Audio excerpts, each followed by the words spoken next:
തിരുനാമത്തിൽ മഹത്വം ഉണ്ടാകട്ടെ. പിന്നെയും ദൈവസന്നിധിയിൽ നമുക്കായിരിക്കാൻ കർത്താവ് നൽകുന്ന നല്ല സാവകാശത്തെ ഓർത്ത് ഞാൻ ദൈവത്തെ മഹത്വപ്പെടുത്തുകയും എല്ലാ പ്രിയപ്പെട്ടവർക്കും എൻ്റെ വന്ദനത്തെ ഞാൻ അറിയിക്കുകയും ചെയ്യുകയാണ്. യോഹന്നാൻ എഴുതിയ സുവിശേഷം 11-ാം അധ്യായത്തിൻ്റെ തുടർപഠനത്തോടുള്ള ബന്ധത്തിൽ നാം പിന്നെയും ആയിരിക്കുന്നല്ലോ. തിരുവെഴുത്തിലേക്ക് നമുക്ക് മടങ്ങി വരാം.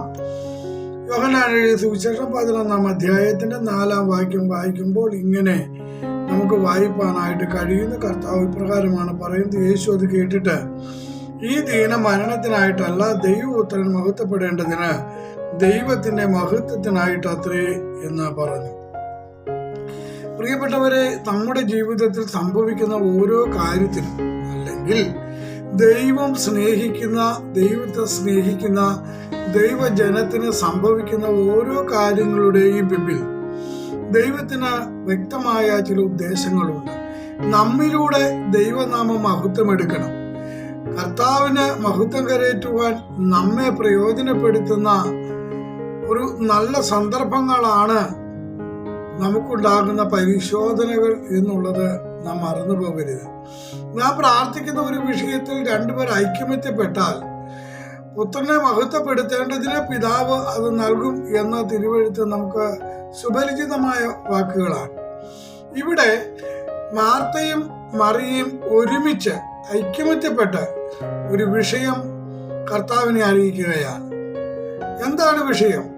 കർത്താവെ, അങ്ങേക്ക് പ്രിയനായവൻ ദീനമായി കിടക്കുകയാണ്. നാം മനസ്സിലാക്കുന്നത്, നാം കർത്താവിന് പ്രിയമുള്ളവരായിരിക്കുമ്പോൾ തന്നെ നമുക്ക് പ്രശ്നങ്ങളൊന്നും വരികയില്ല എന്ന് നാം ചിന്തിക്കരുത്. നാം വിവിധങ്ങളായിരിക്കുന്ന പ്രശ്നങ്ങളിലൂടെ കടന്നു പോകും. സങ്കീർത്തനത്തിൽ നാം വായിക്കുന്നു, അനവധി കഷ്ടങ്ങളും അനർത്ഥങ്ങളും കാണുമാറാക്കിയവനെ നീ ഞങ്ങളെ വീണ്ടും ജീവിപ്പിക്കും. അതെ, നമുക്ക് വിവിധങ്ങളായ അനർത്ഥങ്ങളും കഷ്ടങ്ങളും അഭിമുഖീകരിക്കേണ്ടതായിട്ട് വരും.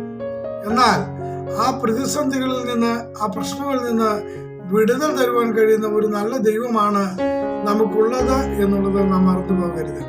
എന്നെ ശ്രദ്ധിക്കുന്ന പ്രിയപ്പെട്ടവരോട് ഞാൻ പറയട്ടെ, നമ്മുടെ കർത്താവ് വിശ്വസ്തനാണ്. നമ്മെ വിളിച്ചിറക്കിയിട്ട് വഴിയിൽ തള്ളിക്കളയുന്ന ദൈവമല്ല നമ്മുടെ ദൈവം.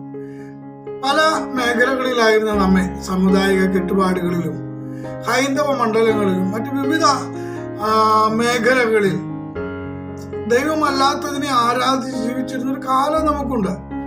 എന്നാൽ അന്ധകാരത്തിൽ നിന്ന് തന്റെ അത്ഭുത പ്രകാശത്തിലേക്ക് നമ്മെ വിളിച്ച നമ്മുടെ നാഥൻ നമ്മെ വഴിയിൽ തള്ളിക്കളയുകയില്ല. നമുക്ക് ഉണ്ടാകുന്ന ഓരോ വിഷയങ്ങളും കർത്താവാണ്, ദൈവമാണ് തെളിയിക്കേണ്ടതിനാണ്. ഇവിടെയും അതാണ് മനസ്സിലാക്കുവാൻ കഴിയുന്നത്.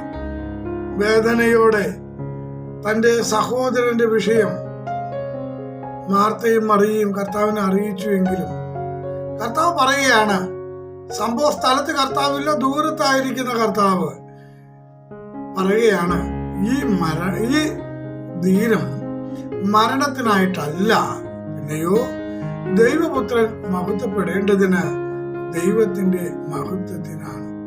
പിതൃപുത്ര പരിശുദ്ധാത്മാവാകും ത്രിയേക ദൈവത്തിന്റെ അത്ഭുത പ്രവർത്തികൾ നടക്കുന്നത് കർത്താവിന്റെ മക്കളായ നമ്മളിൽ ഓരോരുത്തരിലുമാണ് എന്നുള്ളത് നാം മറന്നു പോകരുത്.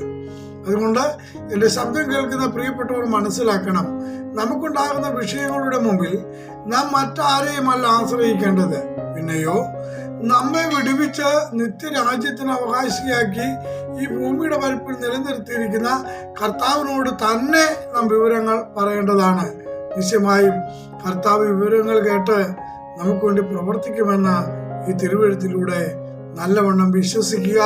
തുടർ പഠനത്തിൽ അതിനെക്കുറിച്ച് കൂടുതൽ വസ്തുതകളെ നമുക്ക് മനസ്സിലാക്കുവാൻ കഴിയുന്നതാണ്.